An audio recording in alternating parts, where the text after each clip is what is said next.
Televizordan bir moldoki menен çıkıp, uşu sizlerin Kur'anыңар деп Kur'anды жерге мындай сөзөм тыштап аткан болсо, тигил карап отурат. Анан чыгып, эмне кантесиң десе айтат, мен адеп сактадым. Мына ушунун өзү адепсиздик, акмакчылык. Адепсиздерге адептин кереги жок болот. Бой көтөргөнгө бой көтөр, башың көккө жеткенче дейт. Сенин кичипейилдигиңди, сенин диндарлыгыңды тиги коркок деп түшүнүп, анын кереги жок. Өзүңү сакташың, укугуңду билишиң керек. Бир жылан сайын тебеленип, астында жанагыда патек болуп жатып калбастан. Качанга сени коргулуш керек.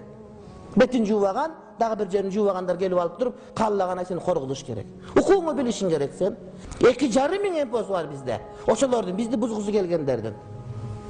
Бизди зомби кылгысы келгендердин. Бизди динибизден ажыраткысы келгендердин. Мыйзам жазып берген ошолор, депутаттарды алдагандар ошолор, аяк бияка айланткандар ошолор. Керек болсо биздеги саясатты өзгөрткөнгө дагы таасирин тийгизген мына ошолор. Аны биз билгибиз келбейт, билбейбиз, ушундай болуш керек дейбиз, уктап жүрөбүз бардыгыбыз. Адамдардын акылын алып бүттү, кыздардын кийимин алып бүттү, жер байлыгын алып бүттү, эми динибизди алгысы келип атат бардыгы. Ар кандай секталарды киргизип атат. Аманат мамлекет бизде. Сактап өткөрүп беришке кийинки балдарга. Кыргызстан бойдон, мусулман абад бойдон, ушул динибизди карманган бойдон урматтуу бир туугандар, этият болушубуз керек.